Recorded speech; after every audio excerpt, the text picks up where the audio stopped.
E agora nós vamos ter a palavra do professor Sérgio Pascoal. Se você quiser falar sentado, fique à vontade.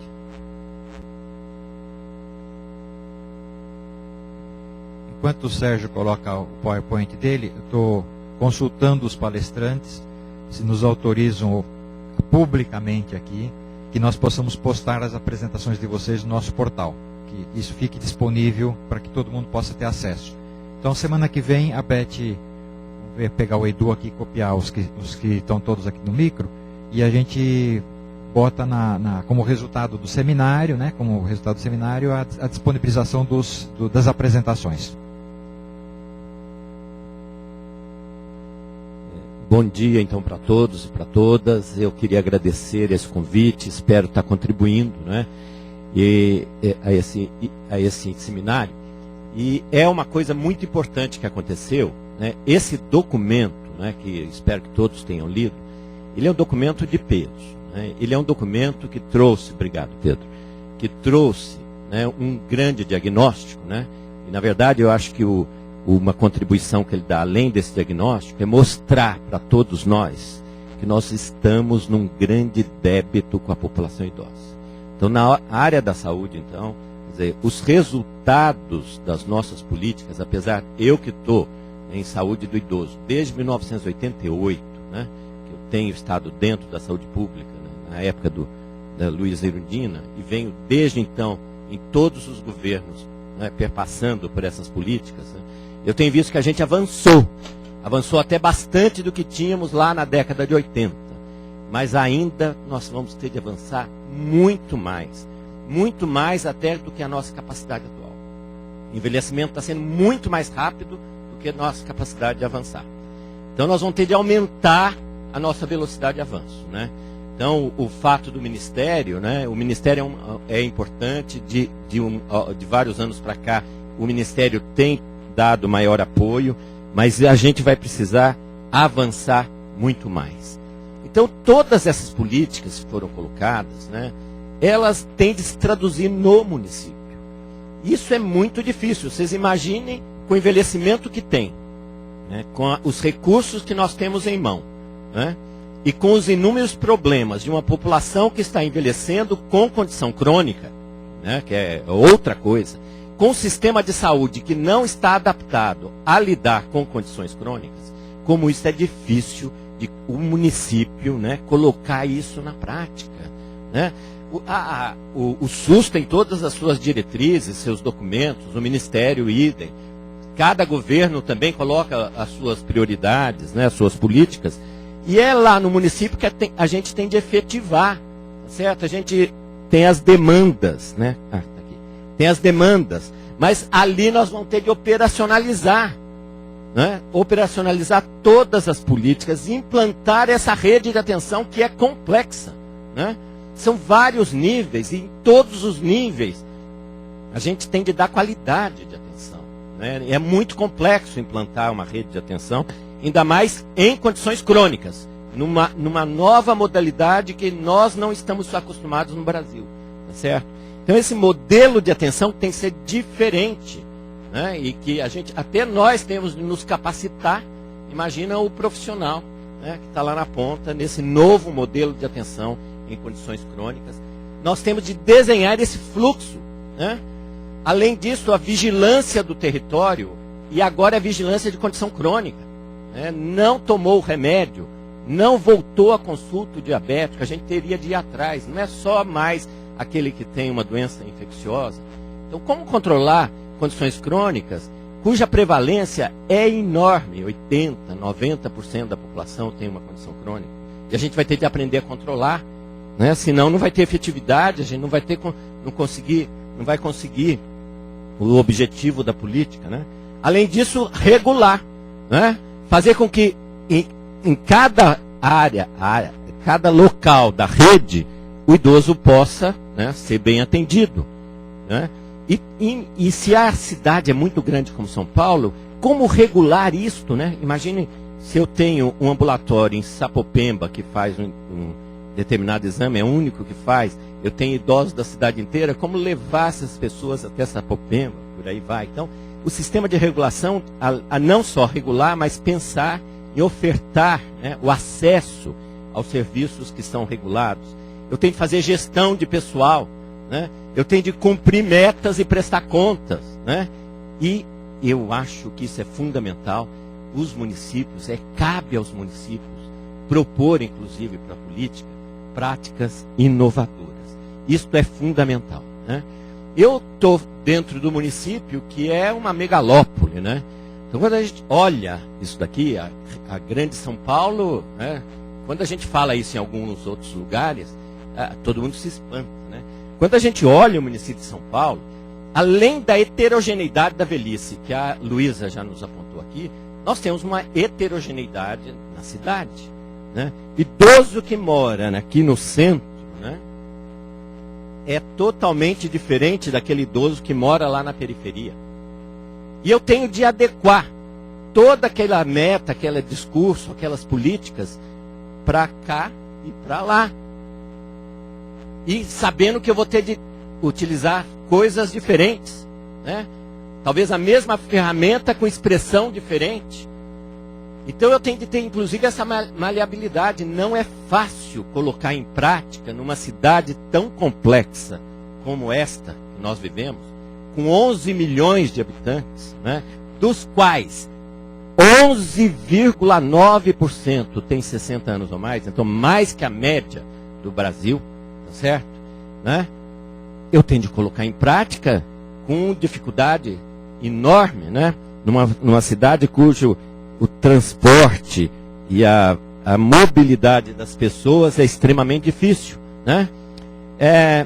Aqui já está até um pouquinho atualizado esse slide, mas dentro da cidade de São Paulo, né, a Secretaria Municipal de Saúde já conta com muitos equipamentos. Mas, gente, para dar conta de 11 milhões e 200 mil pessoas, ainda é insuficiente, né? Imagina, já tem mais, 456 UBSs, né? Isso dividam 11 milhões por 456, tá certo? A maior parte das ações eu tenho que fazer aqui, né? De promoção de saúde, de proteção da saúde, etc., né? Já temos equipes, mas eu não vou falar tudo isso, eu quero citar só aqui, porque o nosso estudo era a atenção à população idosa. No nosso município, a gente conta com serviços, equipamentos voltados para a população idosa, com 8 unidades de referência, e aí eu até queria complementar o que a Dora falou, quer dizer, dentro daquela rede de atenção, né, o que a gente está pensando é ter a URSE, ter o CRI, aí o CRI evoluir em 3 etapas, né? A URSE como equipe de referência, o CRI ambulatorial, o CRI dia e o CRI especialidade, tá certo? O CRI de alta complexidade, né? Então nós temos apenas 8 unidades de referência, 2 CRIs, esses são estaduais, tá? E 19 unidades do programa acompanhante de idosos. Esses são os equipamentos para dar conta, tá certo? Dessa imensidão de território e de 1.300.000 idosos, não é? Ainda é insuficiente. É lógico que as ações têm de privilegiar a atenção básica. A maior parte das ações, o idoso tem de ser bem atendido na atenção básica, não é? Então, só para mostrar a imensidão dos nossos números, né? Então, vejam, 1.250.000 habitantes na cidade de São Paulo, com 11,9, 1.340.000 tem 60 anos ou mais, né? E se a gente for, né, verificar por faixa etária, a coisa ainda fica mais complicada, né? Por quê? Vejam, aqui é a distribuição de faixa etária, nós temos já mais de 1.000 pessoas com centenárias na nossa cidade. Isto vai crescer na próxima década, certo?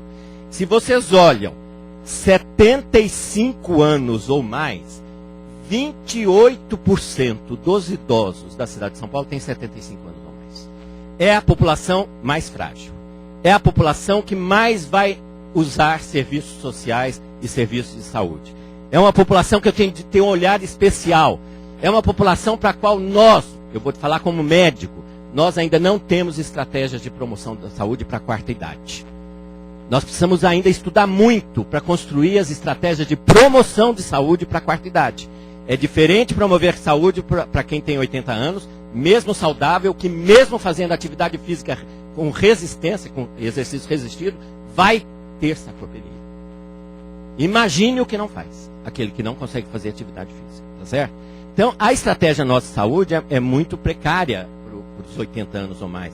São 204 mil pessoas de 80 anos ou mais nessa cidade, 15% dos idosos de São Paulo têm 80 anos ou mais, né? E 2% tem 90 anos ou mais. E lembrem-se, isso já está provado, a Organização Mundial de Saúde coloca, a Luísa já falou, a população que mais vai crescer na próxima década é a muito idosa. É a faixa etária que mais está crescendo em toda a cidade, em todas as cidades, em todo o Brasil. Então, é a população que a gente tem mais dificuldade de tratar e a que mais necessita, tá certo? E vejam, nós temos, na divisão da cidade, né, de saúde, são 5 regiões, né? Nós já temos regiões da cidade, como a Centro-Oeste e a Sudeste, em que 15% das pessoas já têm 60 anos ou mais, né? Então, isto já se aproximando daqueles países da Europa, né? Aqueles menos envelhecidos da Europa têm por aí 15%, 18%. Nós já temos essa realidade como região grande, né? Mesmo as regiões com menos, né, leste e sul, já se aproximando de 9%. Há 5 anos atrás, a proporção de idosos na leste e na sul era 6%. Portanto, em 5 anos, houve um aumento de 50% na proporção de idosos nessas 2 regiões da cidade de São Paulo. Vocês vejam que o envelhecimento é rapidíssimo, né, e a gente tem de correr para dar conta disso. Aqui ainda não é dado do censo, até agora foi dado o censo 2010, mas como ainda não saiu por distrito aqui em São Paulo, a gente não conseguiu, a gente tem a estimativa do SEAD para 2010, para a cidade de São Paulo, que dava 11,8%, e de fato deu, né, 11,9% agora. Mas vejam, primeiro, SUS dependente, é uma palavra que, apesar de algumas pessoas não gostarem, mas ela traduz bem, né? 800 mil idosos na cidade de São Paulo dependem do Sistema Único de Saúde. É muita gente. Certo? E nós temos que estar organizados e oferecer serviço de qualidade, né? Isso vem do SAB, que é pesquisa populacional, não é estimativa não, é pesquisa populacional, né? E nós temos bairros já, distritos da nossa cidade, com 25%. Aliás, nós estamos num local hoje, que se vocês saírem na rua, 1 a cada 4 habitantes tem 60 anos ou mais. Nessa região de Pinheiros, aqui, Jardins, é 25%, né?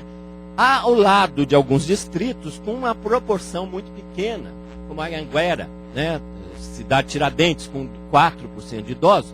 Mas o que a gente tem colocado para a secretaria, que é essa população, nessas regiões mais afastadas da cidade, com menor acesso à saúde, todos esses idosos praticamente, primeiro são SUS dependentes, praticamente, né? Segundo, eles tiveram um ciclo de vida sem acesso à saúde, e portanto eles estão chegando na velhice bastante depauperados, bastante degradados, bastante dependentes, com muitas sequelas e muitas complicações.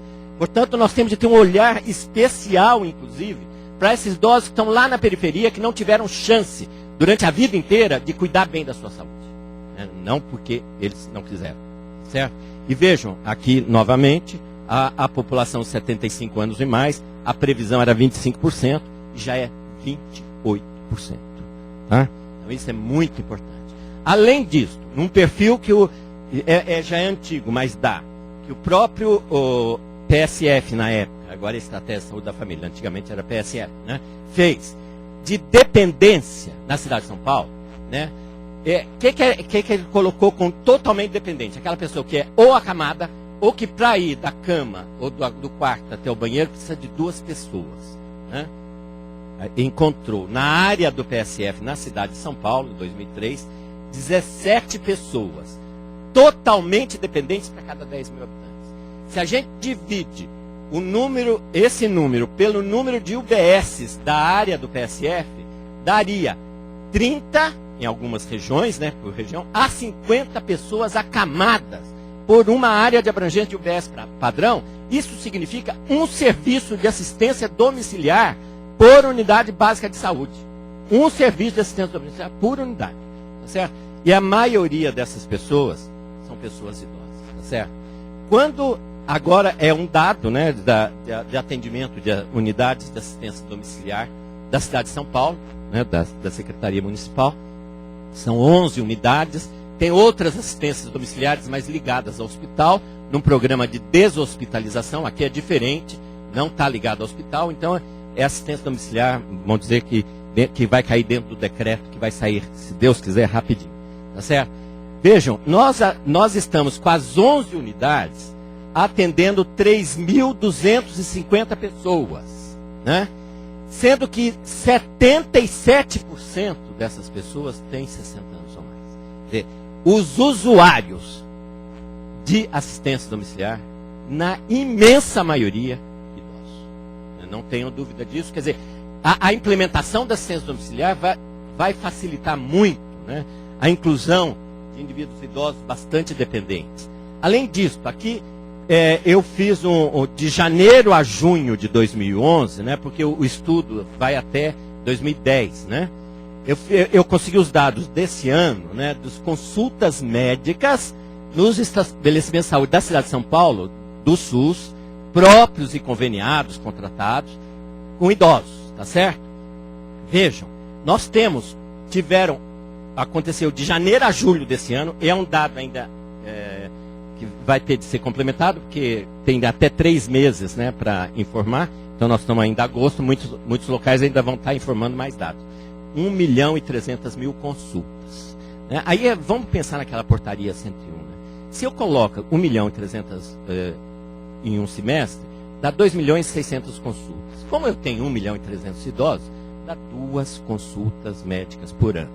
Se eu pensar, vamos dar um desconto, 40% dos idosos da cidade de São Paulo tem plano de saúde, 60%. Eu vou jogar aqui para os idosos da cidade de São Paulo, eu estou dando aí 2,7 consultas ano. Lembrem-se, portadores, mesmo saudáveis, são portadores de doença crônica. 2 consultas e meia por ano e uma consulta de 15 minutos, não se esqueçam, é suficiente? Quando é? Né? O SUS vai ter de repensar. Vai ter de repensar. Para um portador de condição crônica, mesmo com uma independência, ainda está bem, 75 anos, ainda está bastante independente, né? Não está tão fragilizado. Lembra, a Luísa até apontou, num átimo de segundo ele pode se transformar extremamente frágil. Né? É só eu ter um AVC agora aqui, eu mesmo aos 58 anos, né? Tá certo? Então imagine uma pessoa de 75 anos, hipertenso, diabético, não vou falar mais nada, só isso, já basta, né? Para ter um infarto, para ter uma insuficiência renal, uma cegueira e por aí vai, né? Como é que nós vamos fazer, né? Se eu não dou vínculo na consulta, como é que tem adesão a tratamento? Como é que eu consigo implementar estratégias de promoção, ou de proteção e prevenção? Gente, apesar do aumento, né, cada vez está maior, lembre-se, os dados de 2010 que estão no estudo, dá bem menos consultas para a cidade de São Paulo do que nós estamos tendo agora. Né? Isso é 6 meses. Né? Portanto, eu estou imaginando que nós vamos ter um aumento muito grande de consultas para 2011. Mas ainda nós temos de pensar na qualidade dessa consulta, não apenas o número. E que vínculo nós estamos fazendo com os portadores de condições crônicas. Quando a gente pensa em internação, eu tinha o dado de 2011, mas eu não trouxe porque ainda faltava muita coisa, ia ficar muito incompleto. Então eu trouxe aqui o de 2008 e 2009, para a cidade de São Paulo, são o número e o valor que se gastou. Isso é dado real, né? Porque pega a IH e vê quanto que o Ministério, o SUS, deu para a cidade de São Paulo nos 2 anos. Vejam, o gasto médio da IH está crescendo, porque as ações, os procedimentos estão ficando cada vez mais complexos, tá certo? Então veja, era 1.752, passou para 2.045. Aí um aumento de 25%, né? Eu acho, não sei, acabei não fazendo a conta, mas é um aumento grande. Mas veja o volume de dinheiro, né? 272 milhões. Eu não fiz a conta aqui do total, que foi todas as IHs de 2009, mas dá mais que 25% do gasto das AIHs na cidade de São Paulo dá com a população idosa. É mais de 25%. Quer dizer, em 2009 era por volta de 10,5% de idosos, né? 10,5% gastou 27, vamos dizer, 26, 27%, um quarto da verba do SUS na cidade de São Paulo para internação.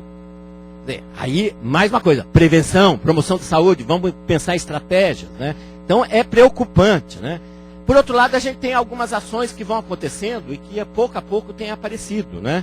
Então, por exemplo, aqui a Dora tem uma importância disso, porque ela foi da área técnica de saúde bucal da secretaria, né, Dora? Então, se aproveita aqui na cidade de São Paulo a vacinação para fazer o exame bucal, né?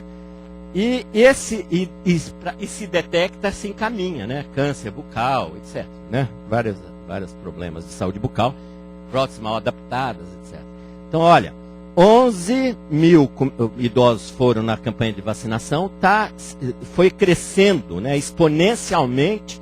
Agora, o ano passado, foi 224 mil idosos receberam essa avaliação de saúde bucal. Isto tem sido uma coisa importantíssima, tá? E a gente vai precisar incrementar ainda mais. Então, a área técnica, quantos minutos faltam? Bom, eu posso falar, né? Eu sou o último. Eu sei, não, é que eu tenho de ir embora, né?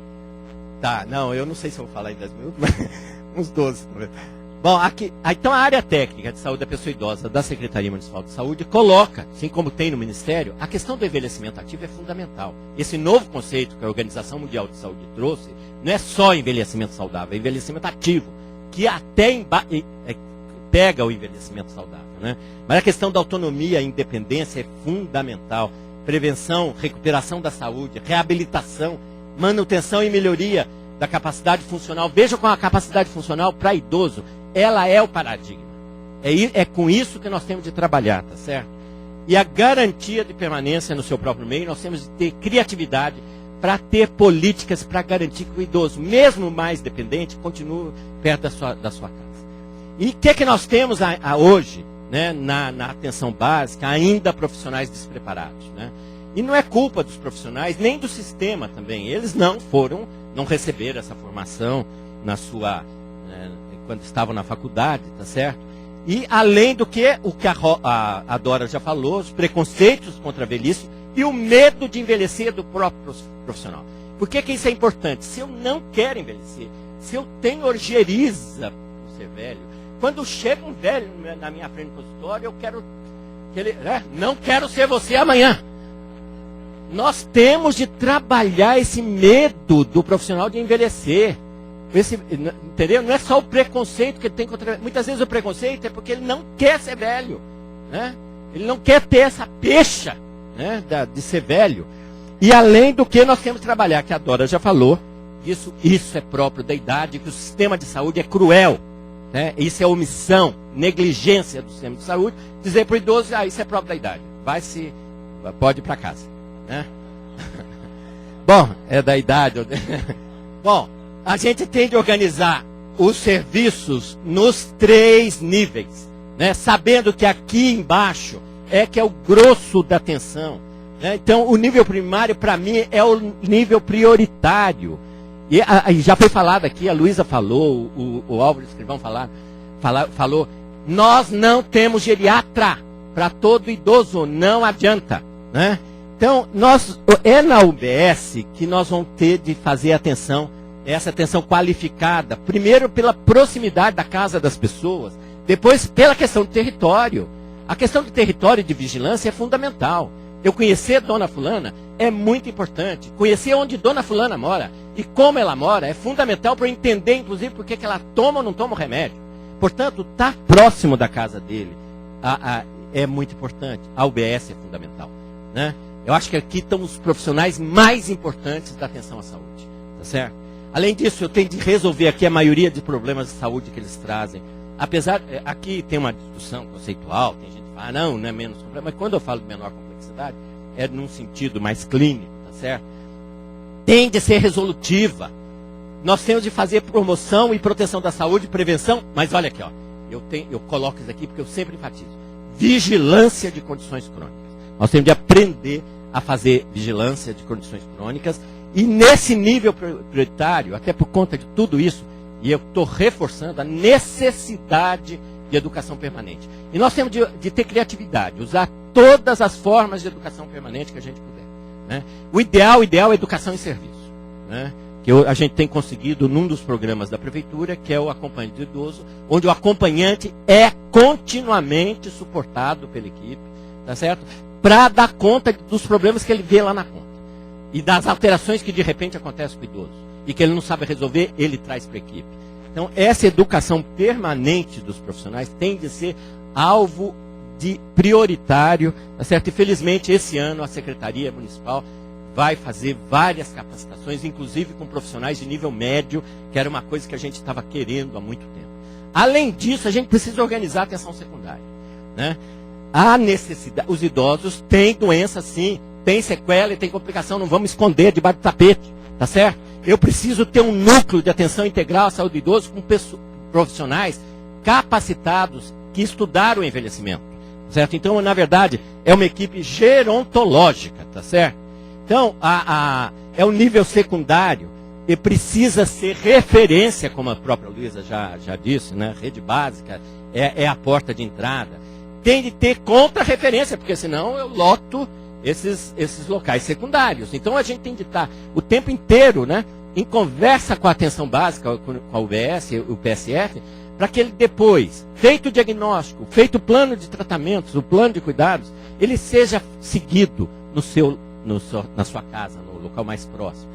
Por enquanto, aqui na cidade de São Paulo, tanto as 8 unidades de referência de saúde do idoso, são municipais, quanto os 2 CRIs, que são estaduais, a gente tem feito um protocolo de encaminhamento com as 5 condições mais prevalentes nos idosos, que eu vou falar daqui a pouquinho. Então, as unidades de referência, eles ficam com essas condições mais complexas, mais prevalentes, com os problemas específicos do envelhecimento. E a atenção básica com toda aquela questão da promoção e prevenção da saúde. E a gente conseguiu, aqui na cidade de São Paulo, né, colocar que nesse nível secundário, né, os especialistas em envelhecimento em 4 horas, 8 consultas. O que já foi um avanço. Né? Que por enquanto está sendo o nosso protocolo de encaminhamento. Certo? 3 ou mais condições crônicas com complicação. Certo? Transtornos neuropsíquicos, demência, Parkinson, AVC, etc. Instabilidade, quedas, alterações da marcha de equilíbrio, perdas sensoriais importantes, a síndrome consultiva e os very old, né, os mais velhos, 80 anos ou mais. O que, imagine isso, né? É uma complicação. Eu tenho, como falei para vocês, por volta de 25% de 80 anos ou mais. 28% de 75 anos ou mais, uns 24%, 25% de 80 anos ou mais. Se a gente ficar com todos esses lá, quer dizer, por isso que nós vamos ter de, não repensar, nós vamos ter de, a estratégia vai ter de evoluir, né? Porque a gente não consegue dar conta dessa população. Uma das coisas para fazer evoluir é a implantação efetiva da proposta do Ministério da caderneta de saúde da pessoa idosa. Mas isso caminhando ainda passos muito lentos, né? A Luísa está aqui na minha frente. A questão dessa caderneta se transformar no instrumento de gestão, ela é fundamental para eu garantir que nós já distribuímos, Luísa, quase 500 mil cadernetas de 2007 para cá. Estamos segurando quase 270 mil no almoxarifado. Por que nós estamos segurando? Porque as de 2007, 2008 e 2009 a gente perdeu. O idoso já guardou, já perdeu, já jogou no lixo, sei lá o que ele fez. Porque a gente não tem ainda o sistema de gestão em que eu consiga, o gerente da unidade armazena esses dados e ele consiga trabalhar todas aquelas informações importantíssimas que tem na caderneta. A caderneta tem informações de fragilidade que vão servir muito bem para a gente mudar, inclusive, a forma de encaminhar para as unidades de referência. Essa é a nossa proposta. Na hora que essa caderneta, e aí a esperança, né, Dora, que aqui em São Paulo, essa caderneta, o sistema que a gente está fazendo ainda, não um sistema super perfeito, mas um sistema de informatização desses dados, vai permitir transformar essa caderneta em instrumento de gestão, em que eu vou poder coletar, então, os dados dos idosos daquela minha região, daquela minha unidade básica de saúde. Ele fala, opa, nós estamos tendo aqui 20% dos idosos caíram no último ano, por exemplo, que é um dado da caderneta, e eu posso fazer, naquele momento, um programa de prevenção de quedas nessa meu território. E daí por diante vai, né? Então é importantíssimo que essa caderneta, ela se transforme nesse instrumento de gestão, porque aí o que vai acontecer? Os idosos independentes vão ficar na atenção básica. E os idosos frágeis é que vão ser os idosos a serem encaminhados, né, para as referências. Nós vamos organizar melhor, né? Então, por exemplo, uma pessoa de 90 anos, vamos pensar que o critério atual, né? 90 anos vai para a URSS. Tá? Se eu tiver a caderneta, 90 anos independente, tá bem? Ele fica na unidade básica, ele não precisa ir para a referência. Então, ela vai servir, inclusive, para a gente organizar melhor quem mais necessita de cuidados. E eu queria apresentar a vocês o programa Acompanhante de Idosos. A Luísa falou assim, quando eu tiver lá meus 70, 80, quem vai cuidar de mim? Né? E isso é uma preocupação que todos nós devemos ter. A família brasileira é outra, não sejamos românticos, cada vez menos filhos, né? Ela mostrou lá da avó até a filha, tá certo? Se eu pergunto para a mulher de alta escolaridade de 30 anos se quer ter filho, já uma boa parte das mulheres de 30 anos não quer ter filho. E se quiser ter filho é um, no máximo. Portanto, gente, nós teremos nas futuras décadas, não muito longínquas, 20 anos, daqui a 20 anos, 30 anos, nós não vamos ter família para cuidar. Não vamos ter família. Então, o que nós temos de fazer? Nós temos de dar programas, né, que cuide, ofereça pessoas que vão cuidar de quem está dependente. Né? Então, aqui é totalmente, viu, Luísa, financiado pelo dinheiro municipal do Banco Real. Mas é algo que tem sido uma experiência muito, muito gratificante, que o município paga pessoas, né, com uma equipe de referência e que dá o suporte contínuo para essas pessoas. A gente se inspirou muito no agente comunitário de saúde mesmo, né? Mas eles se especializam em cuidar de idosos que estão totalmente fora do sistema de saúde. Né? De 2008 para cá, a expansão tem sido muito grande, tá certo? Esta foi a última ampliação. A gente começou com 2 unidades, passou para 4 até 2007. Fim de 2007, com o prêmio do Banco Real na época, né? A gente ampliou para 14 e esse ano já ampliamos para 19 unidades e estaremos ampliando mais 5 unidades até o fim do ano, passando para 24 unidades, totalmente financiado pelo dinheiro nosso, público, tá certo? Isso é importante. A equipe é uma equipe que tem um assistente social, que é coordenador, um médico, um enfermeiro, 2 auxiliares de enfermagem, cada equipe com 10 acompanhantes, um administrativo e um motorista, né?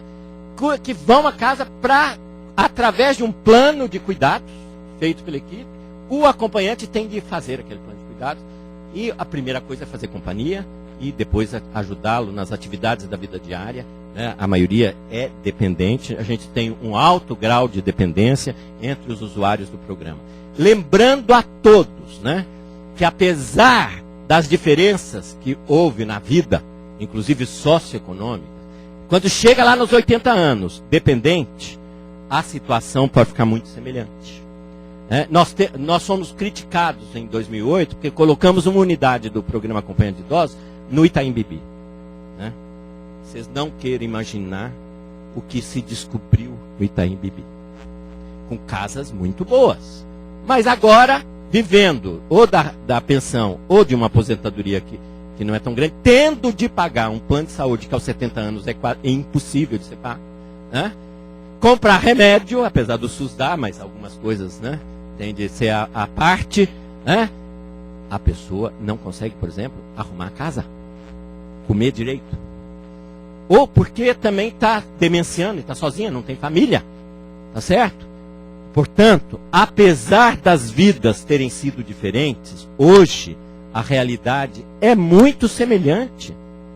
Então nós descobrimos que mesmo na cidade, em locais de alto padrão econômico, nós temos idosos passando necessidades. E que não tem família. Ou que tem família que está brigada com a família. Tá certo? Tem várias situações. Né? Então o objetivo é oferecer esse acompanhamento domiciliar e apoio às atividades da vida diária. Tá certo? São ações de cuidado e suporte aos idosos, ações de cuidado e suporte aos familiares ou cuidadores, e a gente encontra muito idoso sendo cuidado por idoso, casal, né? Por exemplo, e que a cuidadora, né, um senhor com Alzheimer, a esposa é cuidadora, tá certo? Mas ela tem hipertensão, diabetes, artrose, depressão e por aí vai, não está conseguindo ir no sistema de saúde por conta de ter de cuidar de uma pessoa com Alzheimer, e portanto a gente tem de dar cuidado e suporte também a ela, quando existe esse cuidador, tá certo? Promover autonomia e independência. Aliás, eu me orgulho de dizer que os acompanhantes de idosos da cidade de São Paulo sabem muito bem o que é autonomia, o que é independência, porque a gente treina no dia a dia que eles têm de garantir autonomia total para o idoso, e a gente tem um indicador de autonomia, né? E a maior independência possível. Eles sabem o que é independência. Tá? Promover a integração social, ampliar o acesso ao serviço de saúde, melhorar a qualidade de vida, evitar e postergar a institucionalização. Lembre-se, na política, a pessoa ficar em casa, essa é uma das prioridades, né? Então vejam, quem é o público-alvo? Idosos, com dependência funcional, decorrente principalmente de agravos à saúde, insuficiência de suporte familiar e social, que cada vez vai aumentar mais nas próximas décadas, acesso prejudicado ao serviço de saúde, ou risco de institucionalização. Gente, nós vamos ter de ir por esse lado. Tanto que uma das coisas que a Dora colocou é a questão do formação, capacitação de cuidadores. Né? E nós vamos ter de pensar em cuidador formal, porque o informal vai acabar. Está acabando. Né? Que era a mulher, filha, esposa, etc. Está acabando. A mulher saiu para o mercado de trabalho, etc. etc. E cada vez menos filhos, gente. Não se esqueça. E olha, nós já temos, né? O número de atendidos é muito maior, porque alguns já morreram, né? São 8 anos de programa, tá certo? Então, atualmente, em atendimento, porque as 5 equipes estão novas, ainda não conseguiram atingir sua plena capacidade, elas estão sendo, há 2 meses, elas estão iniciando, 1.875 incluídos, mas olha, esses cadastrados, não necessariamente todos têm critérios de inclusão, mas imagine, para vocês verem qual é a necessidade. Nós temos uma fila de espera, isso aqui não é fila de espera da cidade de São Paulo, não. É das áreas de abrangência de cada unidade. Tá? É das áreas de abrangência. Tá? Agora, no mês de junho de 2011, os profissionais dessas 19 equipes já fizeram 17 mil atendimentos. Aí de todos, do assistente social, do auxiliar de enfermagem, do enfermeiro, do médico, etc., do acompanhante. E 37 mil procedimentos. Esses procedimentos, por exemplo, marcar consulta. Né? O idoso vai lá, leva ao supermercado, né? Leva para reabilitação, faz um passeio, lê o jornal, organiza a medicação em casa, certo? São inúmeros procedimentos que a gente precisa de fazer para pessoas com alta dependência, certo? Então a gente não tem dúvida mais que o acompanhante desse tipo faz a diferença para muitos idosos, certo? Além disso, eu queria, estou acabando, dizer para vocês que os recursos de serviços geriátricos existentes na cidade de São Paulo, apesar de ser maior do que era há 10 anos, 5 anos atrás, ainda são insuficientes para esse tamanho de população idosa, certo? Nós temos 8 unidades de referência à saúde do idoso, municipais, 2 centros de referência do idoso, estaduais. Eu não coloquei aqui os 3 centros de alta complexidade, que atendem idosos também, porque ainda, Luísa, ainda falta um pouquinho de integração com a rede. Né? Nós temos 19 unidades de acompanhamento de idosos e 11 unidades de atendimento domiciliar, que não são específicas para idosos, mas vocês viram que 77% dos usuários, das usuárias, são pessoas idosas. Então, a gente precisa organizar melhor a rede de atenção. E eu não pus aqui a rede inteira, hein, gente? Eu não pus aqui emergência, hospital, não pus nada. Eu estou pensando aqui só na atenção básica aqui, essa é a rede da atenção básica, tá certo? Então, além as unidades básicas de saúde e a estratégia de saúde da família, nós temos de ter unidades mais próximas, de referência mais próximas do idoso, que a gente chama de URSE, né, as unidades de referência à saúde do idoso. Nós vamos ter de criar, né, o centro-dia, que a Dora já colocou aqui, que a gente está chamando de CRI-dia, né? Nós temos de ter melhor dentro da rede os centros de alta complexidade, tá certo? Nós temos de melhorar também os acompanhantes de pessoas que são bastante dependentes. E nós temos de pensar em assistência domiciliar maior. Imagina, são só 3 mil ainda, são 11 unidades de assistência domiciliar, fora as outras ligadas ao hospital. Certo? Mas são poucas ainda. Há 2 anos atrás tinha pouquíssimas, agora já tem municipais, já tem 11. Né? A gente vai precisar ampliar. Isto que é fundamental, que é a estrutura do centro-dia, né? Que é fundamental que a gente crie. Tá certo? Então, esta é fundamental, porque nós temos desafios aqui para a próxima década, tá certo? Muito grandes. Né? Porque o principal que nós vamos ter de identificar e cuidar, tratar e melhorar a saúde e a vida dos idosos frágeis e dependentes, tá certo? Para isso nós vamos ter de capacitar cada vez mais os profissionais. Nós vamos ter de criar de fato essa rede de serviço. Nós temos de planejar novas modalidades de serviço para esses idosos. Nós temos de ter financiamento, viu, Luiz? Se não tiver financiamento, a gente não faz. E nós temos de sensibilizar, tem de aumentar o orçamento. E temos de sensibilizar os gestores para isso. Era isso que eu queria falar.